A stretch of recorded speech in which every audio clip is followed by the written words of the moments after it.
आज जब electric car की बात होती है तो मोस्टली लोगों को लगता है कि ये आज के दौर की सबसे नई टेक्नोलॉजीज में से एक है। लेकिन क्या आप जानते हैं कि इलेक्ट्रिक कार एक नया कॉन्सेप्ट नहीं है। इसकी कहानी करीब 100 साल पहले शुरू हो चुकी थी। साल 1900, 20वीं सदी की शुरुआत हो चुकी थी और दुनिया तेजी से बदल रही थी। उस समय सड़कों पर घोड़ा गाड़ी अभी भी नॉर्मल थी, लेकिन लोगों को अब एहसास होने लगा कि दुनिया एक बड़े बदलाव की ओर बढ़ रही है। अब हर कोई ऐसे वाहनों की तलाश में था जो उनके सफ़र को पहले से तेज, आसान और कंफर्टेबल बना सके। लेकिन उस समय किसी को अंदाजा नहीं था कि आने वाले वर्षों में आखिर कौन सी टेक्नोलॉजी ऑटोमोबाइल इंडस्ट्री का फ्यूचर बदलने वाली है, लोग किस तरह की गाड़ियों को अपनाने वाले हैं। क्योंकि उस दौर में सड़कों पर 3 अलग अलग टेक्नोलॉजीज की गाड़ियाँ दौड़ रही थी: स्टीम कार्स, गैसोलीन कार और इलेक्ट्रिक कार। तीनों के बीच दुनिया की सबसे बड़ी ऑटोमोबाइल इंडस्ट्री बनने का कंपटीशन चल रहा था। कुछ लोग स्टीम कार्स में भरोसा कर रहे थे, कुछ गैसोलीन कार पर, और कुछ लोगों को यकीन था कि फ्यूचर में इलेक्ट्रिक कार ही कल की असली पहचान बनने वाली है। क्योंकि उस समय इलेक्ट्रिक कार्स कोई नई टेक्नोलॉजी नहीं थी, वे पहले से ही अमेरिका की सड़कों पर दौड़ रही थी, हज़ारों की संख्या में। आज जब हम इलेक्ट्रिक कार्स की बात करते हैं तो हमारे दिमाग में टेस्ला, BYD या और भी दूसरी मॉडर्न EVs कंपनी का नाम हमारे दिमाग में आता है। लेकिन उस समय जब दुनिया में टेलीविज़न तक नहीं आया था और जब दुनिया में कमर्शियल एयरप्लेन्स भी नहीं थे, तब अमेरिका की सड़कों पर हज़ारों इलेक्ट्रिक कार्स दौड़ रही थी। और उन इलेक्ट्रिक कार्स में सबसे पॉपुलर नाम था डिट्रॉयट इलेक्ट्रिक का, एक ऐसी कंपनी जिसने 100 साल पहले ही वह सपना देखने की हिम्मत की थी जिसे आज पूरी दुनिया सच बनाने की कोशिश कर रही है। और एक ऐसा समय भी था जब इलेक्ट्रिक कार्स पेट्रोल कार से ज़्यादा पसंद की जाती थी। लेकिन फिर ऐसा क्या हुआ कि ये पूरी इंडस्ट्री लगभग गायब हो गई। क्यों दुनिया ने इलेक्ट्रिक कार्स को छोड़कर पेट्रोल और डीजल का रास्ता चुना, और आखिरकार कैसे डिट्रॉयट इलेक्ट्रिक जैसी एक सफल कंपनी हमेशा के लिए इतिहास के पन्नों में खो गई। आइए जानते हैं एक ऐसी कंपनी की कहानी जो टेस्ला से लगभग 1 सदी पहले इलेक्ट्रिक कार्स का सपना देख रही थी। आज की दुनिया में अगर कोई नई कार खरीदने जाता है तो उसके सामने पेट्रोल, डीजल, हाइब्रिड और इलेक्ट्रिक जैसी कई टेक्नोलॉजीज के ऑप्शन होते हैं। लेकिन करीब 120 साल पहले कहानी बिल्कुल अलग थी। उस समय ऑटोमोबाइल इंडस्ट्री अभी अपने शुरुआती स्टेज में थी और किसी को नहीं पता था कि आने वाला समय किस टेक्नोलॉजी का होगा। क्योंकि सड़कों पर एक नहीं बल्कि 3 अलग अलग तरह की गाड़ियाँ दिखाई देती थी: स्टीम कार्स, गैसोलीन कार और इलेक्ट्रिक कार्स। तीनों अपनी अपनी रेस में थी और हर कंपनी को लगता था कि वही ऑटोमोबाइल इंडस्ट्री का फ्यूचर बदलने वाली है। सबसे पहले बात करते हैं स्टीम कार्स की। ये वही टेक्नोलॉजी थी जिसका इस्तेमाल स्टीम से चलने वाली ट्रेनों में किया जाता था। स्टीम कार्स पावरफुल थी, लेकिन उन्हें चलाने से पहले काफ़ी तैयारी करनी पड़ती थी। पानी भरना पड़ता था, बॉयलर गर्म करना पड़ता था और कई बार गाड़ी चलाने से पहले 20 से 30 मिनट तक इंतजार करना पड़ता था। यानी अगर आपको कहीं जल्दी जाना हो तो स्टीम कार्स शायद सबसे अच्छा ऑप्शन नहीं थी। दूसरी तरफ थी गैसोलीन कार। इनका सबसे बड़ा फायदा था लंबी दूरी तय करने की क्षमता, और यही वह फीचर था जो इन्हें बाकी टेक्नोलॉजी से अलग बनाता था। लेकिन उस समय पेट्रोल कारें आज जैसी नहीं थी। उन्हें स्टार्ट करना खुद एक चैलेंज था, क्योंकि उस समय सेल्फ स्टार्ट बटन जैसा कुछ नहीं होता था। ड्राइवर को गाड़ी के सामने जाकर एक भारी हैंडल घुमाना पड़ता था जिसे हैंड क्रैंक कहा जाता था, और अगर इंजन गलत तरीके से रिस्पॉन्ड देता तो यह हैंडल अचानक उल्टी दिशा में भी घूम सकता था, और कई बार इससे लोगों को सीरियस इंजरीज भी हो जाती थी। यानी उस समय कार स्टार्ट करना भी एक स्किल्स हुआ करती थी। लेकिन फिर कहानी में एंट्री होती है तीसरी टेक्नोलॉजी की, इलेक्ट्रिक कार्स। इन गाड़ियों में ना कोई शोर था, ना कोई धुआं और ना कोई इंजन वाइब्रेशन होता था। बस एक स्विच दबाइए और गाड़ी चल पड़ती थी। आज ये बात नॉर्मल लगती है, लेकिन उस दौर के लोगों को यह किसी जादू से कम नहीं लगता था। इलेक्ट्रिक कार्स खासकर शहरों में रहने वाले अमीर लोगों के बीच तेजी से पॉपुलर होने लगी। उन्हें चलाना आसान था, मेंटेनेंस कम था और सबसे इम्पोर्टेंट बात, वे साइलेंट थी। यही वजह थी कि 20वीं सदी के आसपास अमेरिका में बिकने वाली कई कार्स इलेक्ट्रिक हुआ करती थी। कुछ लोग तो उस समय यह तक मानने लगे थे कि शायद फ्यूचर पूरी तरह इलेक्ट्रिक कार्स का होने वाला है। और इसी दौरान अमेरिका के शहर डिट्रॉयट में एक व्यक्ति बहुत ध्यान से इस बदलती दुनिया को देख रहा था। उसका नाम था विलियम सी एंडरसन। वह सालों से कैरिज बिजनेस में था, यानी घोड़ा गाड़ियाँ बनाता था। लेकिन अब उसे साफ दिखाई देने लगा था कि दुनिया बदल रही है। घोड़ों का युग धीरे धीरे समाप्त हो रहा था और मशीनों का युग शुरू हो चुका था। एंडरसन ने फैसला किया कि अगर फ्यूचर इलेक्ट्रिक है तो उसे उसी दिशा में आगे बढ़ना चाहिए। और यहीं से शुरू होती है उस कंपनी की कहानी जो आने वाले वर्षों में दुनिया की सबसे सफल इलेक्ट्रिक कार कंपनियों में से एक बनने वाली थी, डिट्रॉयट इलेक्ट्रिक। और जल्द ही यह नाम अमेरिका के सबसे अमीर और हाई प्रोफाइल लोगों की पसंद बनने वाला था। साल 1907 अमेरिका का शहर डिट्रॉयट तेजी से दुनिया की ऑटोमोबाइल कैपिटल बनता जा रहा था। हर तरफ नई नई कंपनियां अपनी पहचान बना रही थी। कुछ पेट्रोल इंजन पर काम कर रही थी, कुछ स्टीम इंजन से चलने वाली गाड़ियों पर। लेकिन विलियम सी एंडरसन का विश्वास कुछ और ही था। उन्हें लगता था कि शहरों का फ्यूचर इलेक्ट्रिक व्हीकल्स में छुपा हुआ है। विलियम एंडरसन पहले से ही एक सफल बिजनेसमैन थे। उनकी कंपनी एंडरसन कैरियज कंपनी वर्षों से बेहतरीन घोड़ा गाड़ियां बनाती आ रही थी।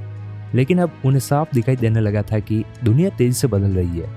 उन्हें समझ आ गया था कि अगर कंपनी को फ्यूचर में जीवित रहना है तो उसे कैरियज बिजनेस से आगे बढ़कर नई टेक्नोलॉजी अपनानी होगी।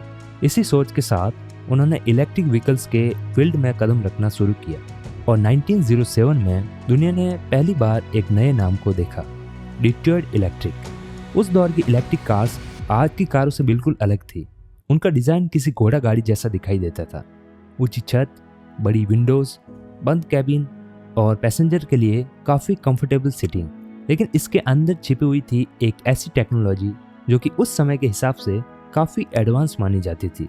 इन गाड़ियों में पेट्रोल इंजन नहीं था, उनकी जगह एक इलेक्ट्रिक मोटर लगी होती थी और इन्हें चलाने की ताकत चार्ज होने वाली बैटरीज से मिलती थी।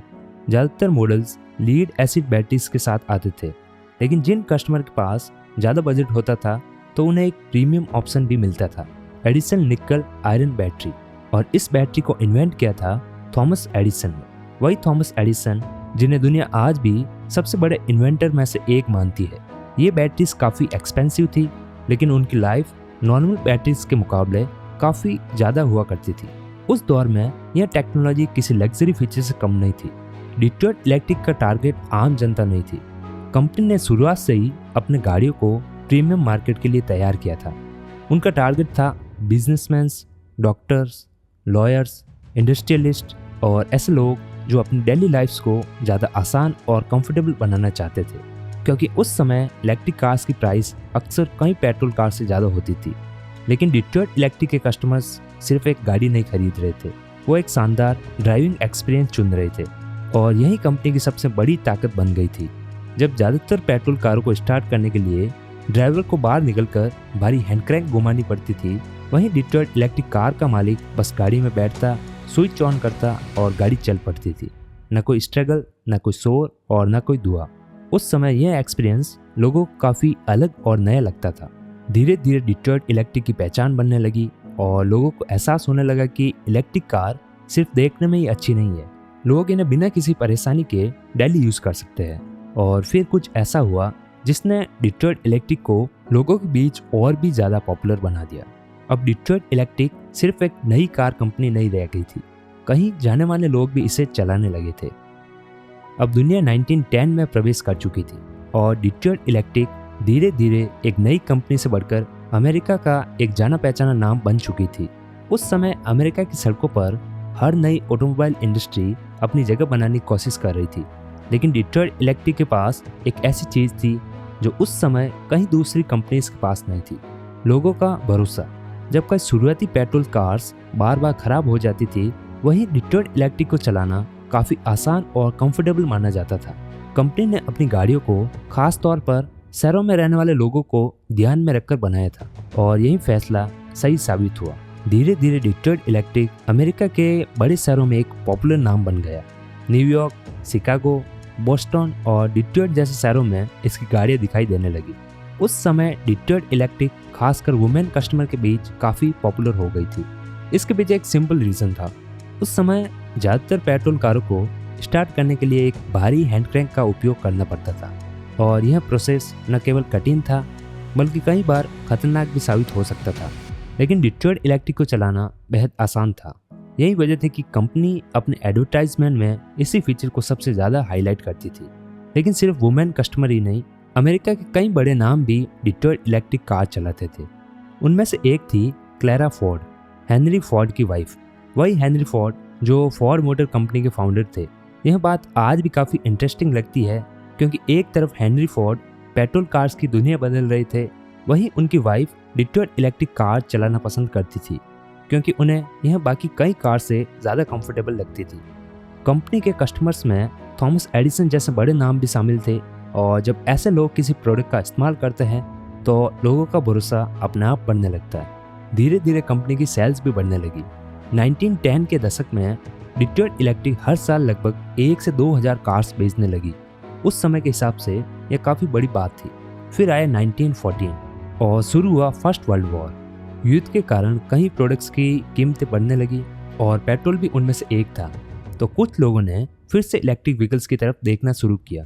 कई लोगों को लगा कि शायद अब इलेक्ट्रिक कार्स का फ्यूचर और भी स्ट्रांग हो जाएगा। डिट्रॉयट इलेक्ट्रिक को भी इसका फायदा मिला। धीरे धीरे डिट्रॉयट इलेक्ट्रिक पहले से ज़्यादा लोगों की पसंद बनने लगी, लेकिन सिर्फ पॉपुलैरिटी ही नहीं, परफॉर्मेंस भी कंपनी के लिए एक स्ट्रांग पॉइंट थी। डिट्रॉयट इलेक्ट्रिक दावा करती थी कि उसके कई मॉडल्स एक बार चार्ज होने पर लगभग 80 माइल्स चल सकती थी, यानी करीब 130 किलोमीटर तक यात्रा कर सकते थे। और 100 साल पहले के हिसाब से यह काफ़ी बड़ी बात थी। और एक टेस्ट में डिट्रॉयट इलेक्ट्रिक ने 211 माइल से ज़्यादा दूरी भी तय की थी, लेकिन एक्चुअल कंडीशन में हर बार इतना परफॉर्मेंस मिलना आसान नहीं था। फिर भी इसने लोगों को यह विश्वास दिलाया कि इलेक्ट्रिक व्हीकल्स केवल छोटी दूरी के लिए नहीं है। कंपनी का कॉन्फिडेंस लगातार बढ़ रहा था, सेल्स बढ़ रही थी और ऐसा लग रहा था कि इलेक्ट्रिक कार्स का फ्यूचर सेफ है। लेकिन इतिहास अक्सर वही मोड़ लेता है जहां लोग सबसे कम उम्मीद करते हैं। इसी दौरान अमेरिका में एक और कंपनी अपनी अलग पहचान बना रही थी। उस कंपनी का नाम था फोर्ड मोटर कंपनी, और उसके फाउंडर हेनरी फोर्ड एक ऐसा रिवोल्यूशन लाने वाले थे जो सिर्फ डिट्रॉयट इलेक्ट्रिक ही नहीं बल्कि पूरी ऑटोमोबाइल इंडस्ट्री की दिशा बदलने वाला था। और यहीं से शुरू होने वाला था डिट्रॉयट इलेक्ट्रिक का सबसे कठिन दौर, 1910 का दशक। डिट्रॉयट इलेक्ट्रिक अपने पीक पर थी। कंपनी की गाड़ियां अमेरिका के बड़े शहरों में दिखाई दे रही थी। अमीर परिवार उन्हें पसंद कर रहे थे और अमेरिका के कई बड़े नाम भी डिट्रॉयट इलेक्ट्रिक चला रहे थे। और कई लोगों को लग रहा था कि इलेक्ट्रिक व्हीकल्स का फ्यूचर सेफ है। लेकिन इसी समय डिट्रॉयट से कुछ ही किलोमीटर दूर एक दूसरी कहानी लिखी जा रही थी। एक ऐसी कहानी जो पूरी ऑटोमोबाइल इंडस्ट्री का फ्यूचर बदलने वाली थी। और इस बदलाव के पीछे थे हेनरी फोर्ड। फोर्ड का लक्ष्य केवल कार बनाना नहीं था, वह कारों को आम लोगों तक पहुंचाना चाहते थे। उस समय कार खरीदना हर किसी के बस की बात नहीं थी, लेकिन फोर्ड का सपना था कि एक साधारण मजदूर भी अपनी खुद की कार खरीद सके। और इसी सोच से जन्म हुआ फोर्ड मॉडल टी का। 1908 में लॉन्च हुई यह कार धीरे धीरे अमेरिका की सबसे पसंदीदा कार में से एक बनने लगी। लेकिन असली रिवॉल्यूशन कुछ साल बाद आया, जब फोर्ड ने कार्स बनाने का तरीका ही बदल दिया। उन्होंने असेंबली लाइन प्रोडक्शन का इस्तेमाल शुरू किया। आज शायद यह कोई बड़ी बात ना लगे, लेकिन उस समय लोगों ने ऐसा पहले कभी नहीं देखा था। पहले एक कार बनाने में काफ़ी समय लगता था। कई लोग मिलकर अलग अलग पार्ट्स पर काम करते थे। उस टाइम प्रोसेस धीमी थी, कॉस्ट ज़्यादा थी, लेकिन फोर्ड ने इस पूरे सिस्टम को बदल दिया था। इससे कारें पहले से कहीं ज़्यादा तेज से बनने लगी। जहां पहले एक कार बनाने में कई घंटे लगते थे, अब वही काम बहुत तेज़ी से होने लगा। और इसका फ़ायदा सीधे कस्टमर्स को मिलने लगा, क्योंकि फोर्ड मॉडल टी की प्राइस लगातार गिरने लगी। और यही डिट्रॉयट इलेक्ट्रिक के लिए खतरे की घंटी थी, क्योंकि डिट्रॉयट इलेक्ट्रिक की कारें अब भी काफ़ी महंगी थी और उन्हें खरीदना हर किसी के बस की बात नहीं थी। जबकि फोर्ड की कारें आम लोगों की पहुंच में आती जा रही थी। लेकिन डिट्रॉयट इलेक्ट्रिक के पास अब भी एक ऐसी चीज़ थी जो उसे अलग बनाती थी। उसे चलाना बेहद आसान था।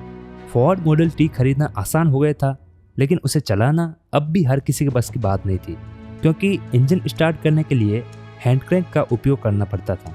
और इसी वजह से कई लोग अब भी इलेक्ट्रिक कार्स को पसंद कर रहे थे। लेकिन फिर 1912 में एक ऐसी टेक्नोलॉजी आई जिसने पूरा खेल ही बदल दिया, इलेक्ट्रिक स्टार्टर मोटर। अब ड्राइवर को इंजन स्टार्ट करने के लिए बाहर निकलकर भारी हैंडल घुमाने की ज़रूरत नहीं थी, बस एक बटन दबाइए और इंजन चालू। आज हमें ये बात बिल्कुल नॉर्मल लगती है, लेकिन उस समय लोगों के लिए ये एक नया एक्सपीरियंस था। वह सबसे बड़ा कारण जिसकी वजह से कई लोग इलेक्ट्रिक कार्स चुनते थे अचानक खत्म होने लगा। अब पेट्रोल कारें भी आसान हो चुकी थी और साथ ही वे लंबी दूरी तय करने में पहले से ही कई ज़्यादा इलेक्ट्रिक कार से काफ़ी आगे थी। इसी बीच अमेरिका का रोड नेटवर्क लगातार बढ़ता जा रहा था। लोग अब शहरों की सीमाओं से बाहर निकलने लगे थे और यहीं इलेक्ट्रिक व्हीकल्स की सबसे बड़ी कमजोरी सामने आई। उस समय बैटरीज काफ़ी भारी होती थी, चार्ज होने में काफ़ी समय लगता था और चार्जिंग स्टेशन लगभग ना के बराबर थे। अगर कोई व्यक्ति शहर के बाहर लंबी यात्रा करना चाहता तो पेट्रोल कार लोगों के लिए ज़्यादा आसान चॉइस बन जाती थी। जहां कुछ साल पहले लोग इलेक्ट्रिक कार्स को फ्यूचर मान रहे थे, अब लोग उन्हें पहले जितना खास नहीं मान रहे थे। दूसरी तरफ पेट्रोल कारें लगातार बेहतर हो रही थी। डिट्रॉयट इलेक्ट्रिक को चाहने वाले लोग अब भी उसके साथ थे, लेकिन नए कस्टमर्स तेजी से फोर्ड और दूसरी पेट्रोल कार कंपनीज की तरफ जा रहे थे। कंपनी की सेल्स धीरे धीरे कम होने लगी। जहां कभी लोगों को लगता था कि फ्यूचर इलेक्ट्रिक होगा, अब उनकी पसंद पेट्रोल कार की तरफ मुड़ चुकी थी। और यही बदलाव आगे चलकर डिट्रॉयट इलेक्ट्रिक के लिए एक बड़ी चुनौती बनने वाला था, क्योंकि आने वाले वर्षों में सिचुएशन और भी कठिन होने वाली थी। मार्केट बदल रहा था, टेक्नोलॉजी बदल रही थी और दुनिया इलेक्ट्रिक कार्स को पीछे छोड़ती हुई आगे बढ़ रही थी। डिट्रॉयट इलेक्ट्रिक अब भी जीवित थी, लेकिन उसका गोल्डन पीरियड अब समाप्त हो चुका था। अब शुरू होने वाला था उसका सबसे कठिन संघर्ष। 1920 का दशक शुरू हो चुका था, लेकिन अब दुनिया बदल चुकी थी। कुछ ही साल पहले तक इलेक्ट्रिक कार्स को फ्यूचर माना जाता था, लेकिन अब ज़्यादातर लोग पेट्रोल कार्स की ओर बढ़ चुके थे। फोर्ड मॉडल टी पूरे अमेरिका में छा चुकी थी और कई दूसरी कंपनियां तेजी से अपनी जगह बना रही थी। सड़कों पर पेट्रोल कार की संख्या लगातार बढ़ रही थी। वहीं दूसरी तरफ इलेक्ट्रिक व्हीकल्स इंडस्ट्री धीरे धीरे कमजोर पड़ती जा रही थी। डिट्रॉयट इलेक्ट्रिक अब भी मौजूद थी, लेकिन अब वह पहले जैसी कंपनी नहीं रही। एक टाइम था जब कंपनी हर साल हजारों गाड़ियां बेचती थी। अब सेल्स लगातार कम हो रही थी। इसके बावजूद डिट्रॉयट इलेक्ट्रिक के चाहने वाले लोग अब भी मौजूद थे। कुछ लोग इलेक्ट्रिक कार्स की साइलेंट ड्राइविंग पसंद करते थे, कुछ उनका स्ट्रगल फ्री एक्सपीरियंस। उन्हें इस टेक्नोलॉजी पर भरोसा था, लेकिन ऐसे लोग अब धीरे धीरे कम होते जा रहे थे, क्योंकि लोगों की एक्सपेक्टेशन बदल चुकी थी। अब उन्हें ज़्यादा रेंज चाहिए थी, बेहतर परफॉर्मेंस चाहिए थी और बिना किसी रुकावट के सफ़र करने की फ्रीडम। लेकिन उस समय की बैटरी टेक्नोलॉजी अब भी इतनी डेवलप नहीं थी कि इन ज़रूरतों को पूरा कर सके। डिट्रॉयट इलेक्ट्रिक लगातार अपनी टेक्नोलॉजी को बेहतर बनाने की कोशिश कर रही थी, लेकिन उस समय टेक्नोलॉजी की अपनी कुछ लिमिटेशन थी। धीरे धीरे डिट्रॉयट इलेक्ट्रिक के लिए हालात मुश्किल होते गए और फिर 1927 में कंपनी को एक और बड़ा झटका लगा। विलियम सी एंडरसन का निधन हो गया। वही इंसान जिसने वर्षों पहले इलेक्ट्रिक कार्स के फ्यूचर का सपना देखा था। उनका जाना सिर्फ एक फाउंडर का जाना नहीं था, मानो उस युग का अंत हो रहा हो जिसने कभी इलेक्ट्रिक फ्यूचर की कल्पना की थी। इसके बाद भी कंपनी ने अपना काम जारी रखा, लेकिन अब प्रोडक्शन पहले के मुकाबले काफ़ी कम हो चुका था। अब ज़्यादातर कार्स स्पेशल ऑर्डर्स पर बनाई जाती थी। फैक्ट्री अब पहले जैसी व्यस्त नहीं थी। प्रोडक्शन लगातार घट रहा था, वर्कर्स की संख्या कम हो रही थी और वह कंपनी जो कभी इलेक्ट्रिक ऑटोमोबाइल इंडस्ट्री की सबसे बड़ी पहचान थी, अब इतिहास के किनारे खड़ी दिखाई देने लगी। फिर आया 1930 का दशक और शुरू हुई दुनिया की सबसे बड़ी आर्थिक मंदियों में से एक, द ग्रेट डिप्रेशन। लाखों लोगों की जॉब्स चली गई, बिजनेस बंद होने लगे और महंगी इलेक्ट्रिक कार्स खरीदने वाले कस्टमर्स लगभग गायब हो गए। अब डिट्रॉयट इलेक्ट्रिक के लिए जीवित रहना पहले से भी ज़्यादा कठिन हो गया था, लेकिन इसके बावजूद कंपनी ने हार नहीं मानी। प्रोडक्शन कम हो चुका था, लेकिन फिर भी काम जारी था, शायद इस उम्मीद में कि एक दिन हालात बदल जाएंगे, लेकिन ऐसा दिन कभी नहीं आया। फिर आया फरवरी 1939, वह महीना जब डिट्रॉयट इलेक्ट्रिक की आखिरी कार फैक्ट्री से बाहर निकली। कोई बड़ा इवेंट नहीं हुआ, कोई बड़ा अनाउंसमेंट नहीं हुआ, दुनिया का ध्यान भी शायद इस ओर नहीं गया, लेकिन उस दिन एक युग समाप्त हो गया। लगभग 32 वर्षों तक इलेक्ट्रिक व्हीकल्स बनाने वाली कंपनी ने अपनी यात्रा पूरी कर ली थी। उस समय शायद किसी ने नहीं सोचा होगा कि आने वाले दशकों में पूरी दुनिया इलेक्ट्रिक कार्स को लगभग भूल जाएगी और डिट्रॉयट इलेक्ट्रिक का नाम हमेशा के लिए इतिहास की किताबों में सिमट कर रह जाएगा। आज जब हम डिट्रॉयट इलेक्ट्रिक की पूरी कहानी को पीछे मुड़कर देखते हैं तो एक सवाल बार बार हमारे सामने आता है, क्या डिट्रॉयट इलेक्ट्रिक असफल थी या फिर दुनिया उसके लिए तैयार नहीं थी? 1907 में जब डिट्रॉयट इलेक्ट्रिक ने अपनी पहली कार बनाई, तब ऑटोमोबाइल इंडस्ट्री अपने शुरुआती दौर में थी। उस समय ज़्यादातर लोगों ने कभी कार चलाई तक नहीं थी। सड़कों का नेटवर्क आज जितना डेवलप नहीं हुआ था, बैटरी टेक्नोलॉजी लिमिटेड थी और चार्जिंग इंफ्रास्ट्रक्चर लगभग मौजूद ही नहीं था। फिर भी डिट्रॉयट इलेक्ट्रिक ने एक ऐसा भविष्य देखा था जिसे दुनिया को समझने में लगभग एक सदी लग गई। उसने ऐसी गाड़ियाँ बनाई जो शांत थी, पॉल्यूशन नहीं फैलाती थी, चलाने में आसान थी और उनका तरीका बाकी कार से बिल्कुल अलग था। आज यही फीचर्स मॉडर्न इलेक्ट्रिक व्हीकल्स की सबसे बड़ी स्ट्रेंथ मानी जाती है। लेकिन 20वीं सदी की शुरुआत में कहानी कुछ और थी। दुनिया एक अलग दिशा में आगे बढ़ रही थी। पेट्रोल सस्ता था, इंफ्रास्ट्रक्चर तेजी से डेवलप हो रहा था और पेट्रोल इंजन्स लगातार बेहतर होता जा रहा था। ऐसे माहौल में इलेक्ट्रिक व्हीकल्स के लिए अपनी जगह बनाए रखना आसान नहीं था और आखिरकार डिट्रॉयट इलेक्ट्रिक हार गई। लेकिन उसका विचार नहीं हारा, क्योंकि इतिहास ने खुद को एक बार फिर दोहराया और लगभग 100 साल बाद दुनिया फिर उसी दिशा में लौट आई।